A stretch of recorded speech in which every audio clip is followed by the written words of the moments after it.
citizens. Thomas Luninger and Alexander Jadilek from Vienna are experts in this field of work, and they will introduce the current state of this topic.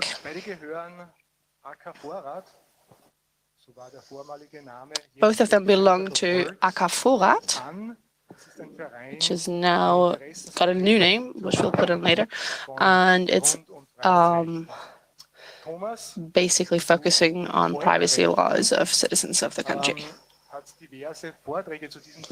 Thomas has already done many presentations on this topic in Belgium, also in the parliaments. Alexander is part of epicenter.org as a lawyer. And the stage is yours. And welcome everyone to the translation. This translation is done by Nini and Starfish, and we welcome you. All right. A little bit of janitor topics. The working group on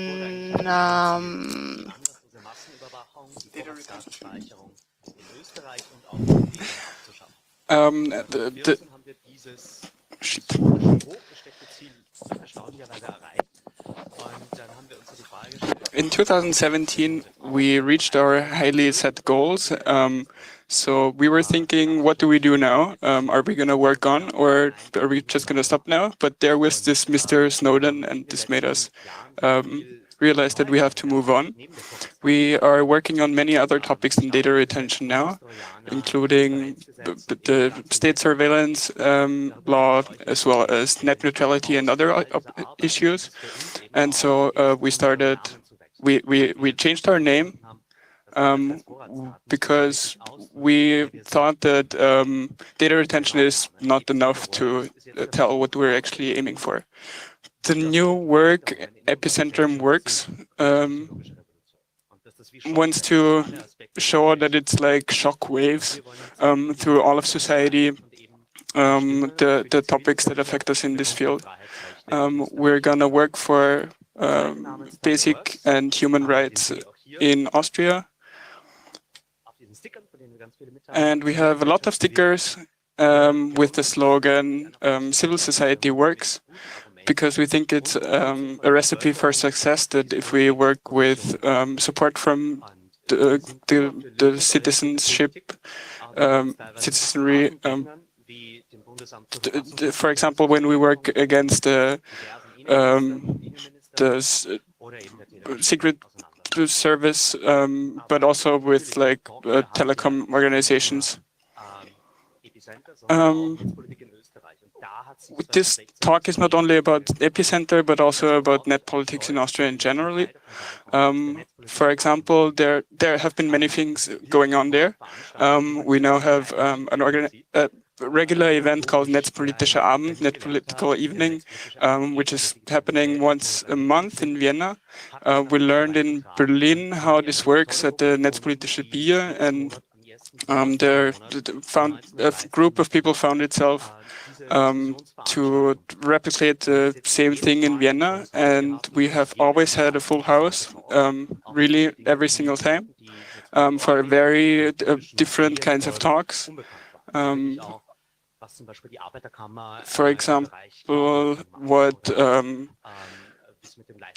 the unions are doing when it comes to consumer protection rights, but also more court things. We are like without any structure. We're just a discussion room. There is no statutes or organization behind. Just join if you ever happen to be there in Vienna for the right time.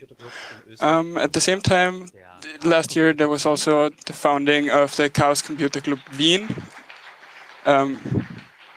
Yet another try of founding a Chaos Computer Club in Vienna.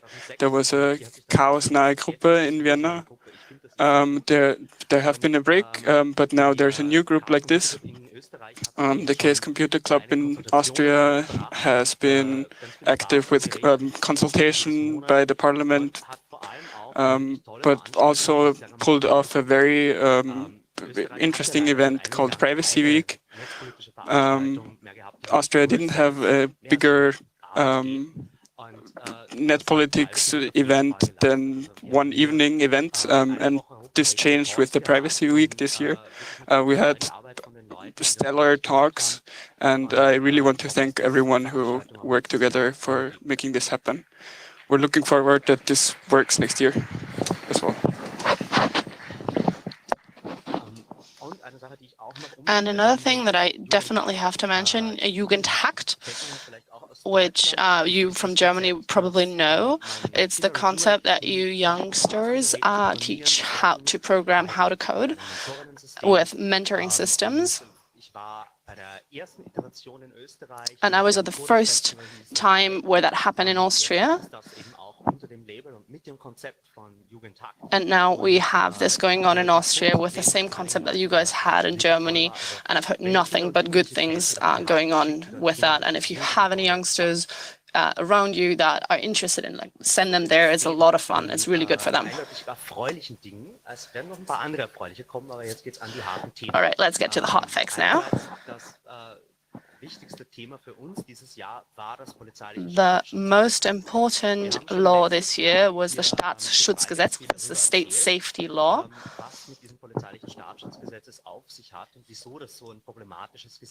We've been talking about the problematic aspect of this law in Austria for quite some time now.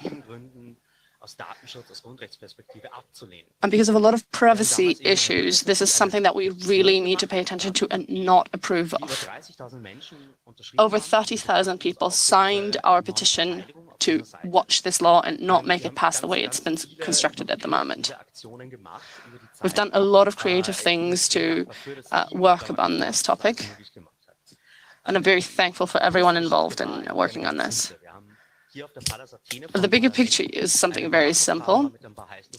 What we see here is the Parliament building, and what we did was we took balloons and put a security camera watching rising high into the sky. And with this very small but very creative concept, we really made it big in the news because this is something that works visually very well. Unfortunately, politicians did not think about reconsidering the way that they're putting this law forward. So we worked on it again and did something different and portrayed on buildings of political importance related to this law slogans that we are basically creating new secret services. And we also portrayed Edward Snowden's face on the buildings with projectors. And it was one of the very few snowy nights in Austria, and it was very, very effective, and it worked really well. But the law, unfortunately, got passed.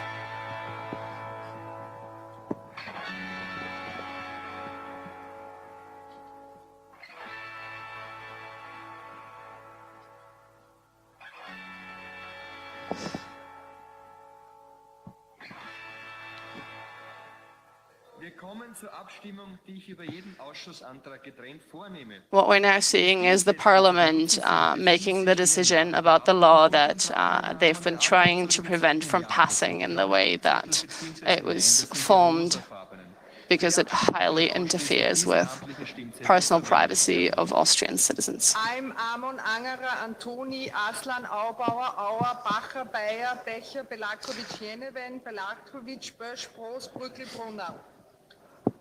Buchmeier, Bures, Czap, Damann, Deimek, Diesner, Weiß, Dietrich, Doppler, Zuschlag, Ecker, Eberl, Vier Kameraperspektiven.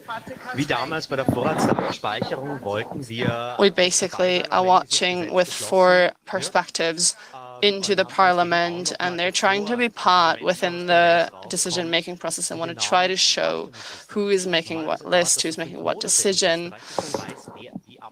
Normally, it takes 5 months to figure out who is making what decision, but this time around, within 1 week, we figured out who in which position of which party voted on this issue and this matter, and if they voted on their own conscience or what their faction of the party would want them to vote on.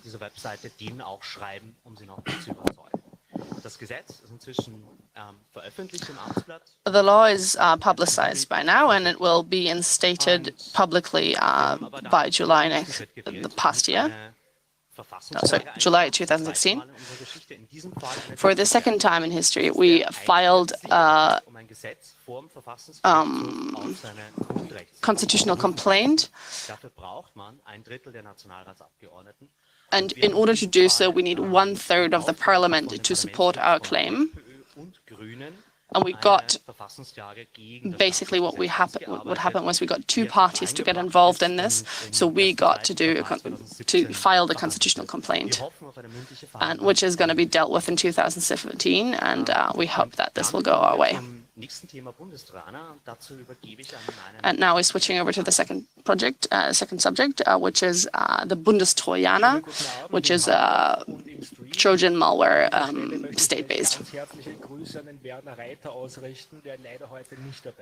I would like to say a warm welcome to Werner Reiter, who unfortunately cannot be with us.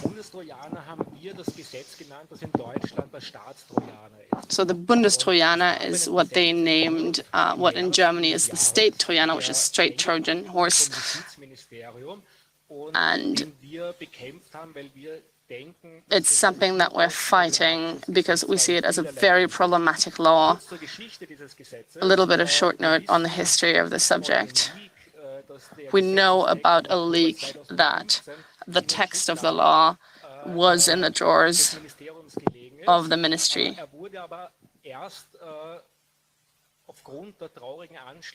But it was only brought forward in 2016 after the attacks in Brussels. And if we take into consideration how long it takes until something gets out of the drawer, normally it takes up to 83 days. But on this law, it took 9 days after the attacks of Brussels for that to be brought forward from the drawers of everything.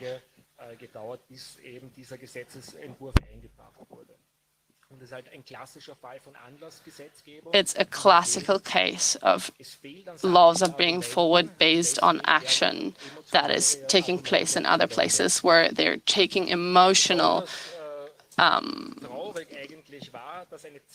basically emotional reasoning to bring something forward and make something pass that normally maybe wouldn't pass.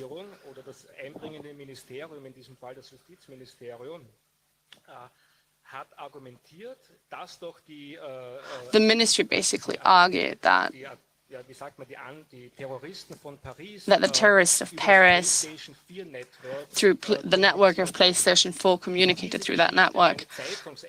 And this story was something that was basically fake news that was revealed in 2015 and in 2016 explained in the ministry as the reasoning for why this law is necessary. So basically, they're stating a case based on fake news.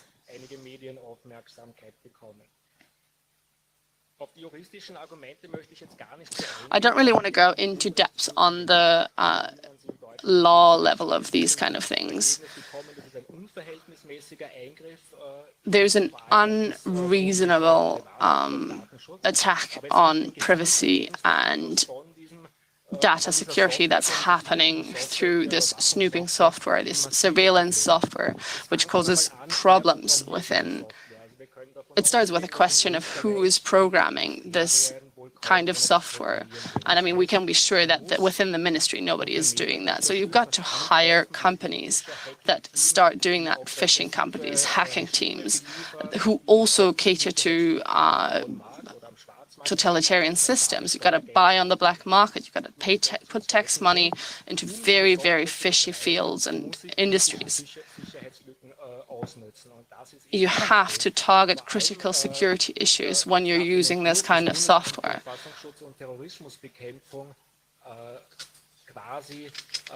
dazu erkoren worden, diese Software einzusetzen und gleichzeitig. So on the one hand, you wanting to use this kind of software, and then at the same time, you also have the same ministry who's responsible to be protective in the same kind of field. And upon asking about this issue, we only got evading answers. Another point that I want to raise is that searching a whole system. So if you want to look at all the data on one computer, weil 2008 schon eine interministerielle Arbeitsgruppe unter Professor Funk, einem Verfassungsrechtler, einem anerkannten in Österreich, gesagt hat, also die Online-Durchsuchung ist ganz schlicht und einfach verfassungswidrig. So that's what they refer to as online searching, but it technically goes against the constitution of the state. Die über ein Computersystem übermittelt werden, vor oder nach einer allfälligen Verschlüsselung eben mitzulesen. Das ist die Online-Überwachung. Diese Trennung. So online surveillance of data and messaging data that is unencrypted is basically against the Constitution of Austria, yet it's still going on with the laws that they already have. Im Gesetzestext gibt es aber diese Trennung nicht. So there's a certain separation that the Austrian government is claiming exists, but within the text of the law, this separation does not exist. So they've been making exceptions, which.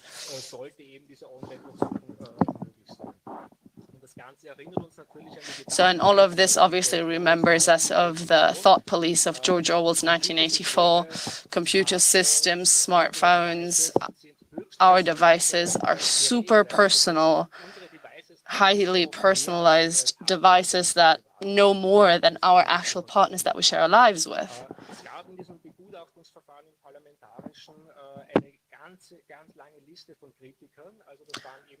There was a lot of critical voices reviewing what was going on with this kind of law, and there's a lot of state institutions as well that also criticized these kind of passing of laws, these kind of working of how surveillance is already taking place. And we're really proud that we are one of the first few who entered their own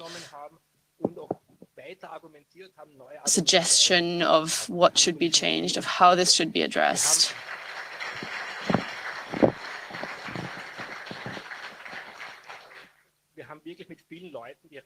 We've talked to a lot of people, and a lot of people have very, very critical thinking about this. There's a lot of private citizens also involved. This is the list. There's 56 official statements that were brought forward. And now I want to show a short video.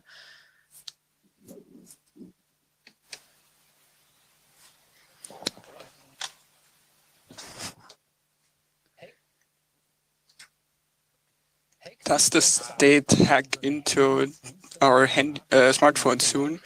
Will they look after all of our steps? This should be made possible by a state law change officially to be more efficient in the fight against terrorism. The state should be allowed to install software on smartphones and other devices of suspects without them knowing. The Justice Ministry is therefore decorated today with a Trojan horse. It is symbolic for the so-called Bundestrojaner, which is a software in order to surveil on people, at least according to a possibly implemented law. The activists from AK Vorrat Österreich are, for the normal citizen, this would mean to be surveilled down to the underwear. Also, a professional person will know when they are hacked and will be able to surmount the surveillance tools.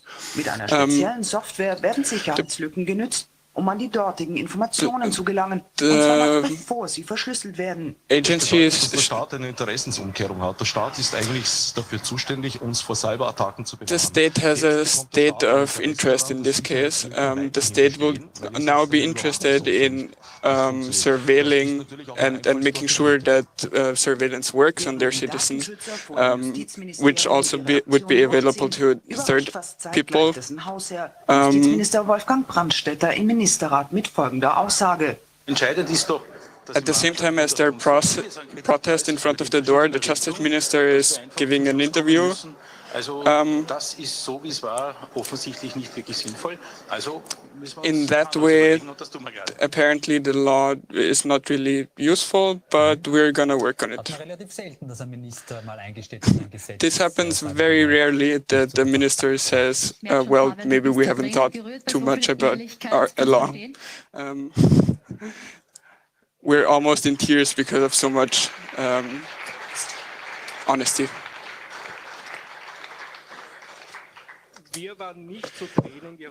We didn't come to tears. For us, it was immediately recognizable that even though the justice minister was very insightful, and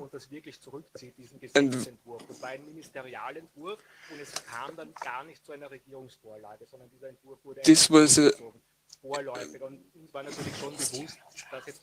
was a ministerial draft, but it didn't get moved over to the whole government, which would then be able to put it forward to the parliament, because they figured out that this would be nonsensical. The changes that were made, though, afterwards were not really detailed.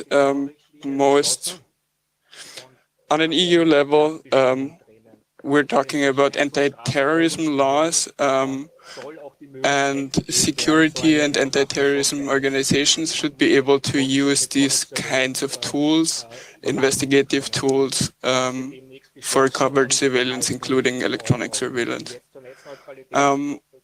We will stay alert, but now we're going to talk more about net neutrality.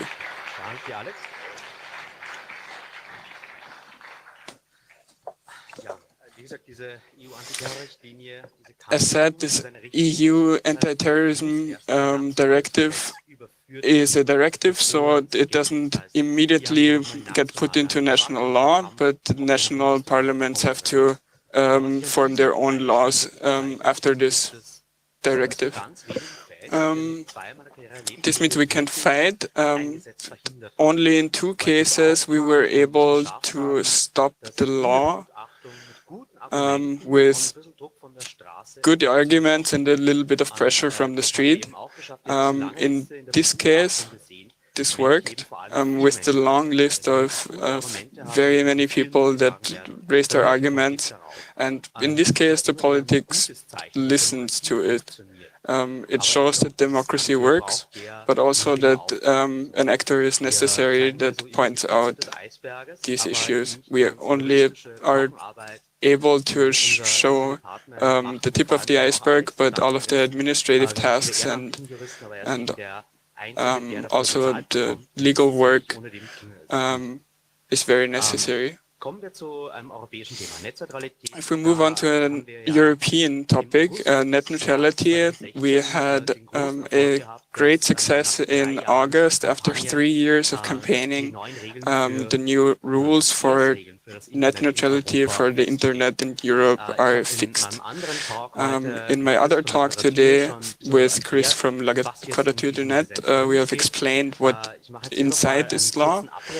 Here I'm going to show you only very quickly, because we in Austria were a key actor to make this law change possible. Safety Internet EU was developed mainly in Austria, and we had, for example, this demonstration with many groups that have not only in Vienna, but also in Riga, where the European Regulation Authority BEREC has its seat.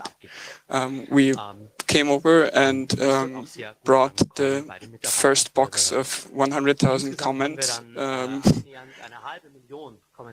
There were total almost 500,000 contributions in 6 different EU languages.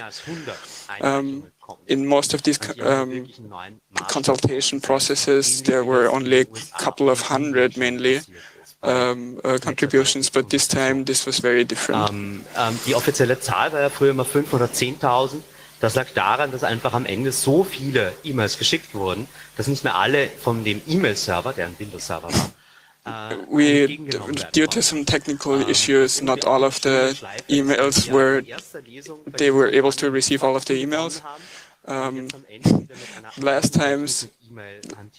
last fight we won with faxes, and also this time we had to revert to some old technology.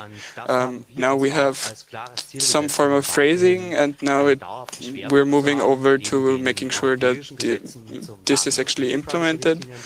Just like with data security and e-privacy, we're working on the practical implications, especially there where providers are actually not following the new net neutrality regulations. For example, in Austria, the mobile provider 3 was. If you look on this graph, this is the Austrian Broadcasting Station's online service, and after you have used it for quite some time and have hit your limit, then it drops the traffic and you're unable to watch it. But if you have used a provider that is part of the 3 mobile TV plan, then you are still allowed to use it even though you have used all of your data volume. This is hurting the net neutrality principle, and so we fought against this and put public pressure onto it, and the mobile provider changed their plans, which in some cases led to 1,700% more data volume for everyone. Und genau dasselbe Phänomen haben wir auch in den Niederlanden und Slowenien gesehen, wo die Datenvolumen After the same principle, providers also worked in Slovenia and the Netherlands, where net neutrality was implemented beforehand. We're going to work on all of these issues in the future. If you ever see any violations of net neutrality, please turn to us for respectmynet.eu, where you are able to add your new case.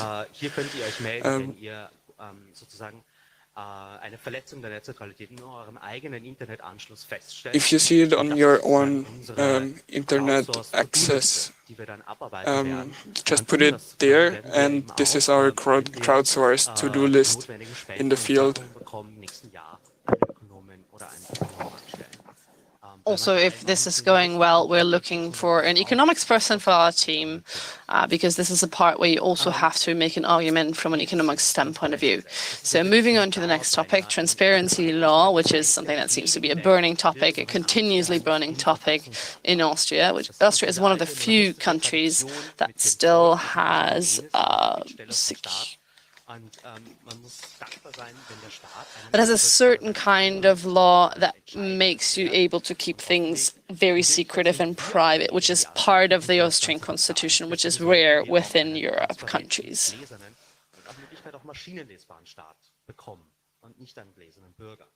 And what we're trying to work on is creating a transparent state, however, not a transparent citizen. We want to have a see-through democracy, but not see-through citizens within this democracy.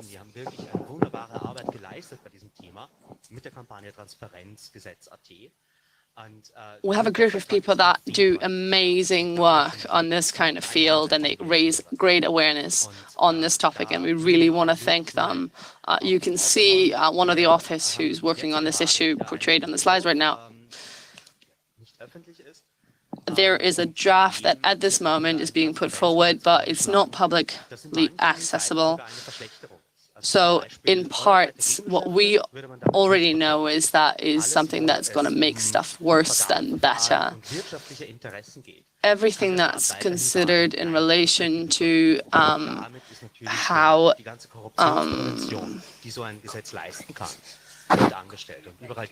company practices, well, like basically how like companies get the actual job. That's something that's being impacted by the way that this law is being framed.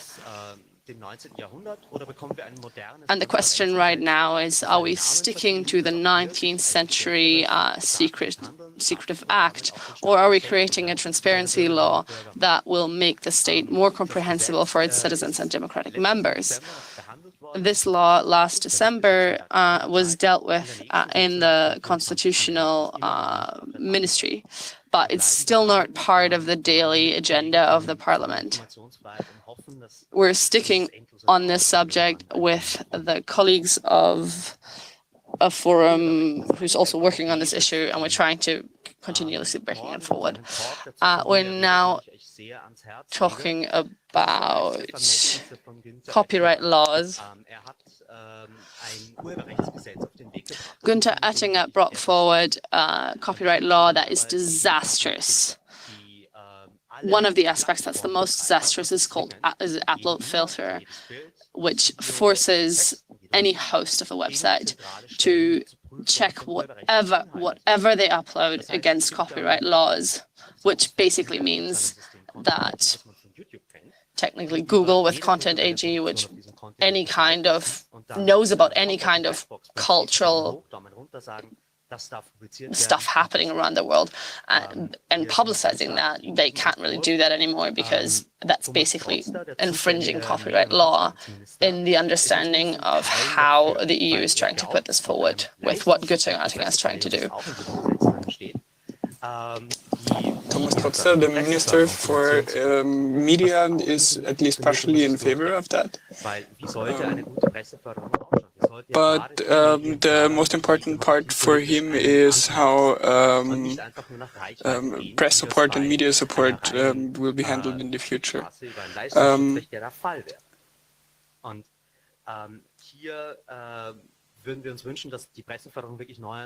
We would hope that this would be put on new feet and reinvented totally. Currently, it seems like Austria is producing its own problems and the boulevard media by financing it. But, for example, fake news, it would be a good idea to find funding in the future to reducing fake news. The invite email to the Justice to the Media Ministry's consultation includes many people. There's many laws that are being implemented at the same time, and most people don't have the energy to work on all of them. So it's very important to get knowledge about all of these things and like see what you're actually interested in. In yellow, you see on the invite other ministries and state bodies. On the green people on the list are the copyright industry, and in blue that's civil society and everyone else. Starting at So in green we have the people who are the actual rights holders, and in blue we have the industry itself. Im Urheberrecht ist es eher sehr schmerzbefreit. Dieses Gesetz, the law, muss das auch wirklich sagen, the law that Oettinger has inherited us before he was moved over as commissioner for the budget of the EU.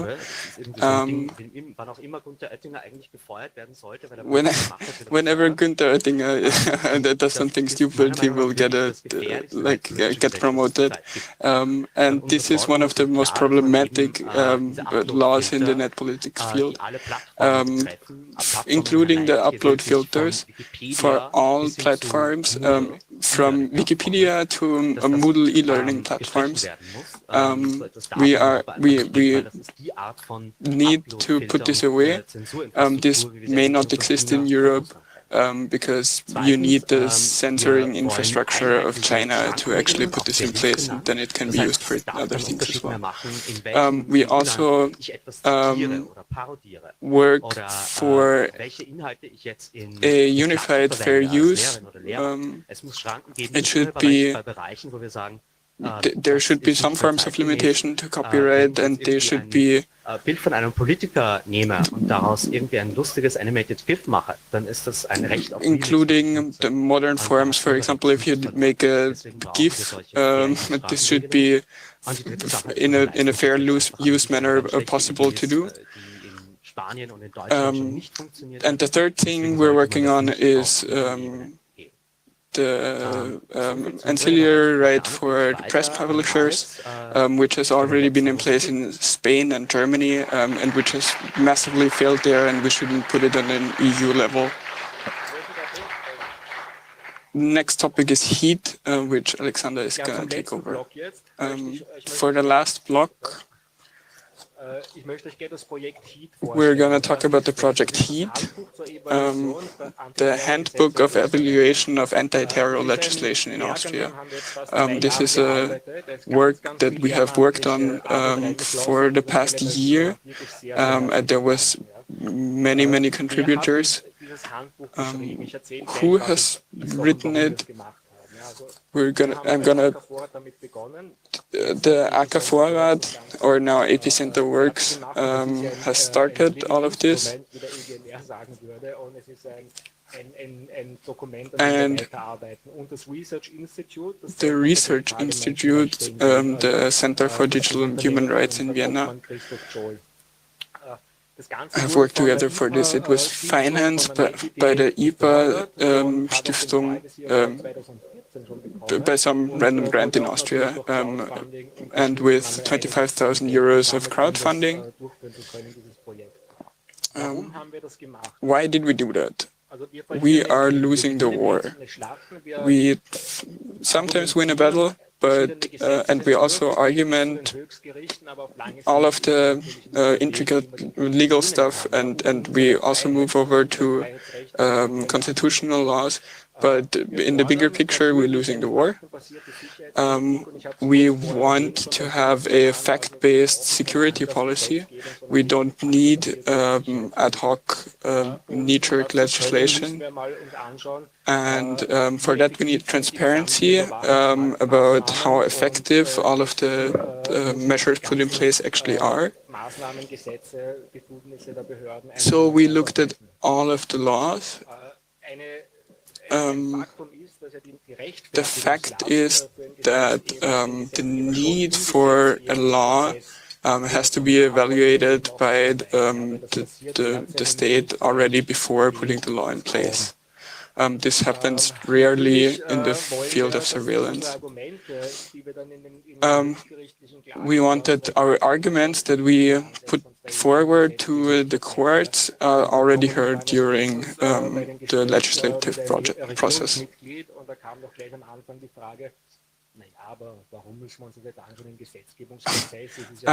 We were in contact with a member of the government, and he was like, well, why do we have to look into this already during the lawmaking process? The Constitutional Court will look into it anyways later on. In this case, we were able to talk the ministry into thinking about these issues beforehand, but usually this doesn't happen. And HEAT is supposed to be a total balance of surveillance. This is a picture of the Federal German Constitutional Court in Karlsruhe.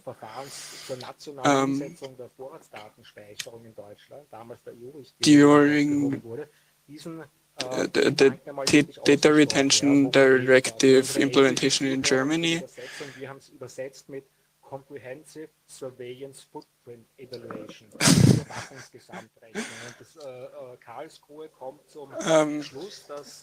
the Constitutional Court in Karlsruhe during the EU directive implementation case in Germany for data retention was introducing the word comprehensive surveillance footnote evaluation. And so it exemplifies the need of the state to think about the total sum of surveillance that hits a single person. We have an interdisciplinary angle, and we're not only working first of all from the law side, but also from the technological and from the humanities side. Just got the 20-minute warning, so I'm trying to keep in time. So we've taken this interdisciplinary attitude and angle on this, and we've been trying to work with everyone together. And I don't want to leave them out who've been involved in this project. On the left, Professor Kreisel from Vienna, Vienna Center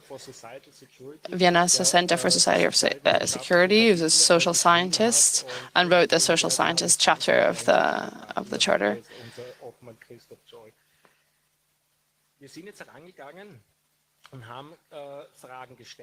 So basically the way that we addressed this, we started asking questions to the governments. In Austria, it's possible to bring forward questions towards the parliament,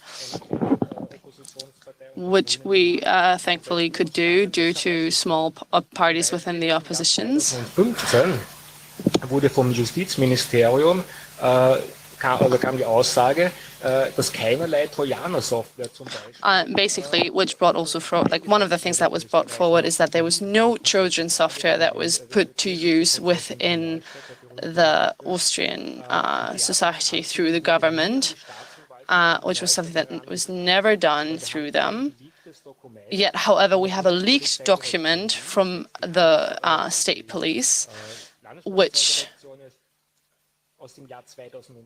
is from 2008, which clearly states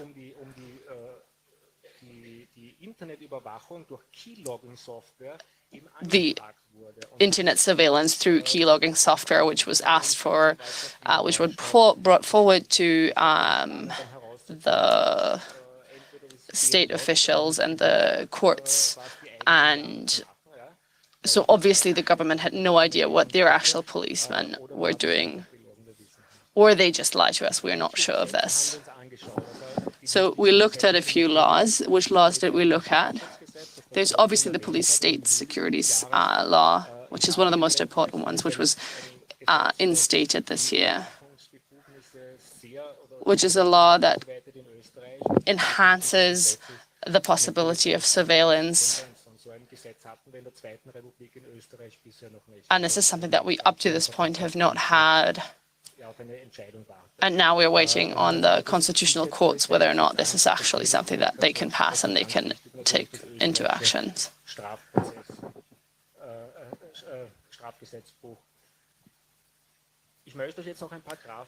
I would like to show you some graphics.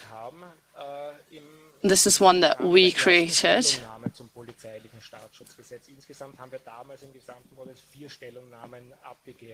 And what we've tried to do is mapping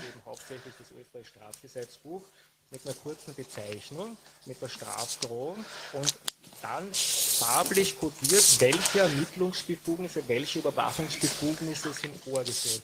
So basically what we've tried to do is bring forward offenses, and we've tried to figure out what kind of ministry is getting involved in clearing these offenses and what is being used, what kind of surveillance is being put forward, and what kind of offense do I need to have in order to get the kind of state surveillance that I want to have. Do I, for example, need a judge passing a law? Do I only need a state attorney getting involved? These kind of things. So we kind of made clear, if you have something like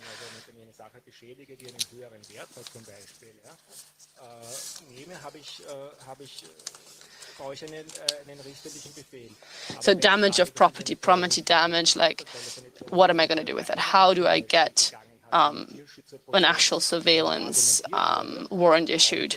If this is a terroristic act, all of a sudden this doesn't really matter anymore. It's not just a damage of property, it's obviously a terroristic act, which creates a completely different kind of justice scenario, which means that I don't even need a judge anymore to pass that kind of surveillance warrant.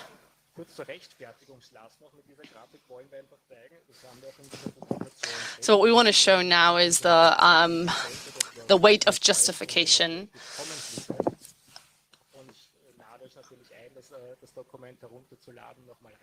You're all invited to download this document, take a closer look at it. It is about the weight of justification. You have the criminal act, and the further I moved into the pre-field of the actual criminal act, there is a much, much bigger weight of justification.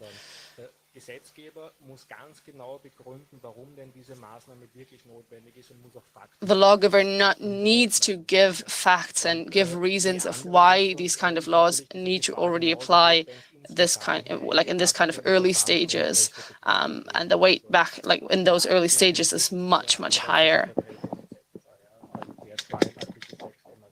So this is about fair trial. So this graphic shows the more people are affected by a directive, like data retention, for example, it means the whole public of Austria.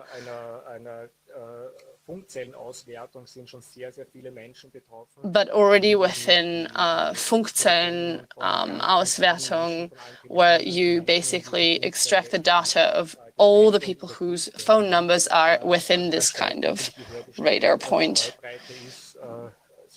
that already is a very big group of people, which obviously is not the whole public, but it is a large number of people. So what we did was we looked at the relevant judiciary issues, and we also looked at how it was dealt with within Germany and within the European courts, because obviously those affect us, and these are good exemplary cases. And we look at what kind of measures are available to security officials, and which are the ones that they actually use, like what kind of technologies.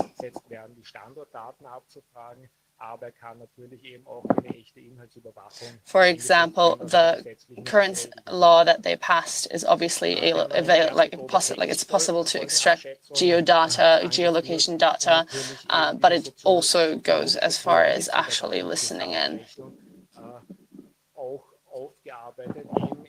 We've also tried to go into sociological theory to really look at surveillance, theory of surveillance and what it does within the society structure. And we know that with surveillance, conformity is something that is being enhanced highly. We also statistically want to understand what kind of surveillance directives are being put forward, which ones are rejected. But we want to have an understanding of it. But obviously, this is a difficult case because part of it is always a bit in the secretive field of this kind of lawmaking. But one of the central parts is the catalog of criteria. What you see in really tiny letters is an overview of the kind of criteria that we've tried to work out. All of this is not completely new. We did not develop the wheel anew, but we've added a few things that we want to zoom into so that we can still have a few areas, like time for questions.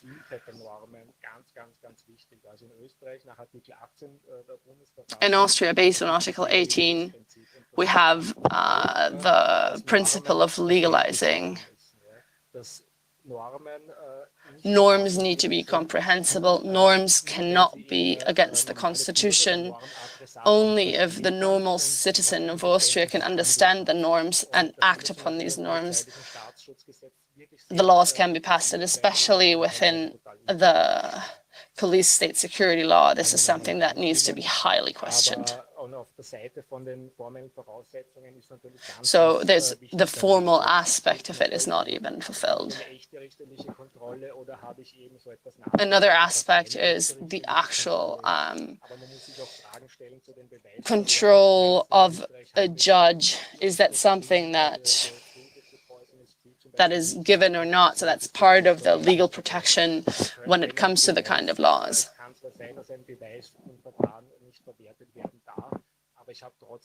It's obviously possible that evidence cannot be put forward within a case of justice and the court of law, but at the same time, it's a question of if you can still base your judging and ruling on that. Why are we doing this? For who are we doing this? And I mean, obviously for the people who work within the ministries, but at the same time, it's also for all the politicians, it's for all the civilians, it's for everyone who works within state security as well. And this overview will show you how it affects our fundamental laws in Austria. This is a graph of how the Constitutional Court in Austria handles basic right infringements and if they are allowed or not.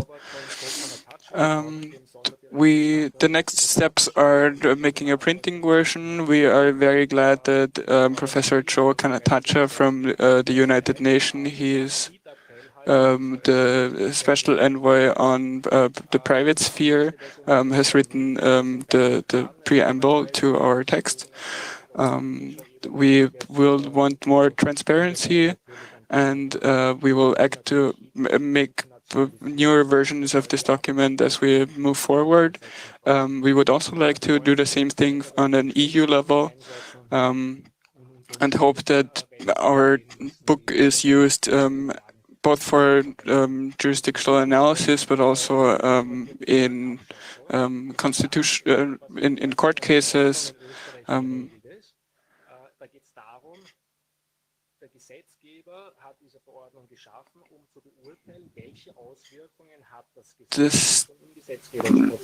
Und es werden zwar auch Umwelt- und Genderfragen gestellt, die total wichtig sind, aber zum Beispiel grundrechtliche Fragestellungen fehlen völlig. Es geht hauptsächlich um budgetäre Fragen, aber überhaupt nicht um die gesellschaftspolitischen Auswirkungen von solchen eingriffsintensiven Überwachungsmaßnahmen. Und da haben wir durchaus Zuspruch von den Legisten auch, zum Beispiel dem Bundeskanzleramt, die mit der derzeitigen wirkungsorientierten Folgenabschätzung überhaupt nicht glücklich sind und sagen, das ist We also want to work on some form of legal measure that is currently used to evaluate certain topics when it comes to the forming of law, including gender and environmental issues, but not basic rights issues. And we want to restructure all of that and are supported with that from lawyers in the Chancellery. So we now want to back it up and really kind of understand of what is our understanding, what's our responsibilities. Our responsibility is a platform. We're a platform for protest, civil protest, within relation to our constitutional basic fundamental laws. And if you ever want to get involved, if you think that you can do a better job than we do, our tools are all open source, as well as our tool for contributions. We believe that net politics and activism will only work if we have an actual community, of shared culture, of transparency. And I mean, everyone is only cooking with water, you know? And if you think that stuff looks a bit heavy-headed or just overwhelming. It's an amazing feeling to be part of it, and in the most cases, we can make a very big difference on the topics that we work on. And there's so many that we need to work on. I think that on the European base, up to this point, we've never had this many issues and laws that were dealing with these kind of issues with net neutrality, copyright infringement, all of these things. There's so much happening. And we're expecting that next year within Austria, there's going to be something forward. A law proposal for a copyright reform. So, if you want to participate, you want to take part, there's whatever you can do, you're a programmer, you're a graphic designer, you want to put your talent forward. There's so much that we need, and we have a small office, but without the volunteers, there's literally very little that we could do. Nothing would be possible. No press release would be being put forward in public without the volunteers that contribute. So this is why I think it's so important that we make transparent how we work. So honestly, we live of your donations. Our only way to secure political independence is by financing ourselves through the donations from all of you, from the private sector, and we would be excited if you would donate, obviously, and be a member of us. Thank you very much for your attention, and we're now moving on towards the Q&A.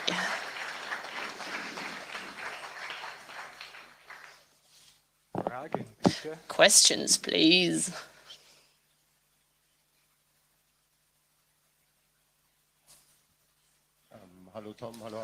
Hi, Tom. Hi, Alex. Amazing talk. Thank you so much. Thanks so much for your amazing work. 2 comments that will then lead to a question. So you keep talking about the fight, the conflict-charged situations with lawmakers. In a different talk, we heard about how the FBI globally hacks to take out child pornography rings. And I mean, there is the cases where the state needs to have these kind of methods and methodology. How can we have a consultative process where you can, on one hand, where you can have a collaborative process where the lawmaker can pass laws with you guys in a kind of balanced ways with you guys. And the way that it works in England with the kind of white papers where they can bring forward draft for a law that actually takes all the different perspectives into account? That's a very good question. It's not the answer. All right, so we try to naturally create a constructive base for discussion that includes all parties and all angles and all the aspects. And we're not only criticizing, of course. We really try to when ministries are doing a great job, really also talk about that. So, I mean, in order to create something that will work for everyone of the civil society, it's important to also point out when stuff is going well. So, I mean, there's a lot of stuff that is being discussed previously. But, I mean, we are also very hesitant to be part of these kind of cuddling parties. I mean, there's circles. If you keep that kind of cuddle policy, like, you'll be privy to basically all drafts of what kind of laws will be passed. But this is not what we think. We don't think this kind of discussion and basically lobbyism will create the kind of environment that we will want to work in. We don't think it's healthy to be owned by the politicians in this kind of perspective. We've had offers of entering ministry referendums, based on the fact that afterwards we would not be allowed to speak about what was being discussed and what would be talked about. This is not how we think in a democratic society these kind of things should be discussed. So that's why we do make decisions on what kind of contact we want to have and what we don't want to have. Now, we're very sorry outside. Oh, we have one more time, like a little bit more time for one quick question.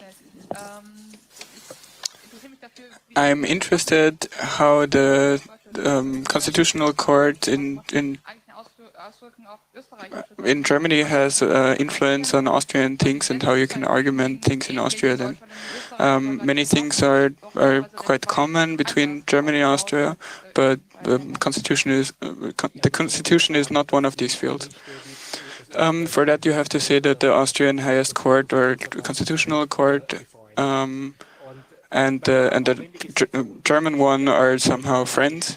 They have some form of closeness in like constitutional history, and oftentimes we look to Germany and see how it goes in Germany. I trust in Karlsruhe, the German Constitutional Court. It is some form of guardian of basic rights. Also in Luxembourg, the European Court of Justice.